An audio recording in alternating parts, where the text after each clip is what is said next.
Good morning बच्चों। आज की क्लास में मैं आपको पढ़ाने जा रही हूँ व्यावसायिक संगठन के स्वरूप में कंपनी का पंजीयन यानी रजिस्ट्रेशन। पंजीयन वास्तव में होता क्या है?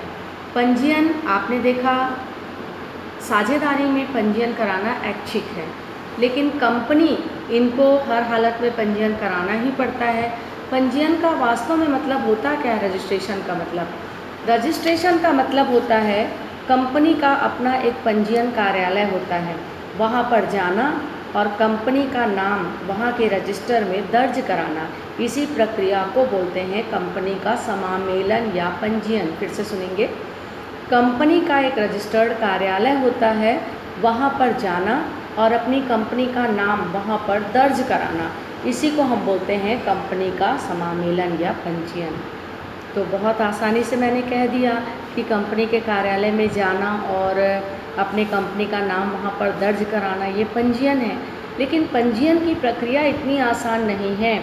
पंजीयन कराने के लिए जो प्रवर्तक या निर्माता होता है उसको बहुत सारी प्रक्रियाओं से होकर गुजरना पड़ता है। तो सबसे पहले प्रवर्तक द्वारा रजिस्ट्रार के समक्ष आवश्यक प्रपत्र जमा करने पड़ते हैं। दूसरा, पंजीयन शुल्क का भुगतान करना पड़ता है। और तीसरा है समामेलन का प्रमाण पत्र प्राप्त करना। सबसे पहले आवश्यक दस्तावेज तैयार करेगा प्रवर्तक या स्वामी या निर्माता। दूसरा, वो पंजीयन शुल्क का भुगतान करेगा और तीसरा समामेलन का प्रमाण पत्र प्राप्त करेगा। तो सबसे पहले जिस कंपनी को अपना पंजीयन कराना है वो क्या करेगा? कंपनी के रजिस्टर्ड कार्यालय में जाने के पहले कुछ आवश्यक प्रपत्र तैयार करेगा, जिसमें पहला है पार्षद सीमा नियम, मेमोरेंडम ऑफ एसोसिएशन। वास्तव में पार्षद सीमा नियम ये कंपनी का बहुत ही महत्वपूर्ण प्रलेख है। इसको बनाना प्रत्येक कंपनी को अनिवार्य है। इसे कंपनी का चार्टर्ड पत्र या शासन पत्र के नाम से भी जानते हैं। ये वास्तव में कंपनी का लक्ष्मण रेखा है, जिसका कोई भी उल्लंघन नहीं कर सकता।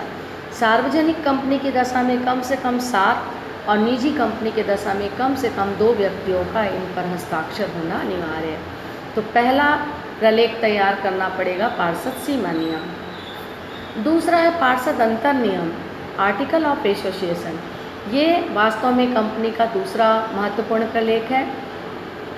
ये जो है पार्षद सीमा नियम के में जो वर्णित उद्देश्य होते हैं उनकी प्राप्ति के लिए उपनियमों का इसमें उल्लेख किया जाता है। मतलब जो मुख्य नियम है वो पार्षद सीमा नियम में दर्शाए जाते हैं और उपनियम जो है वो पार्षद अंतर नियम में दर्शाए जाते हैं।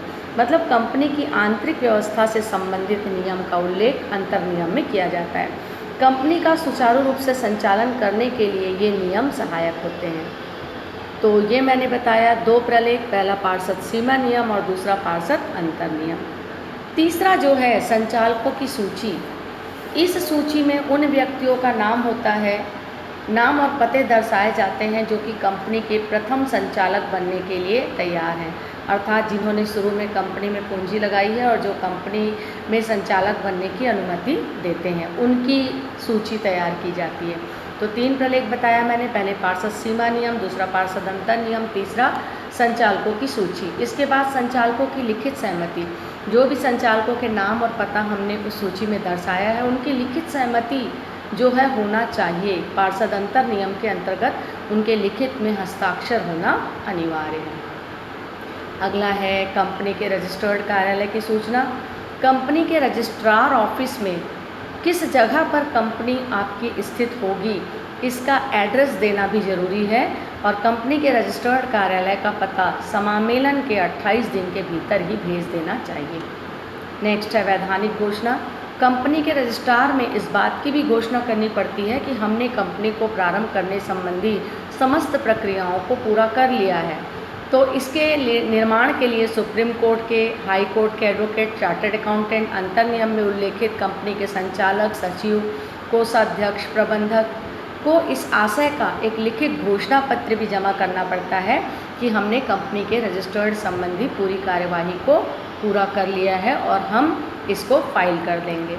तो उसके बाद योग्यता अंशों की घोषणा।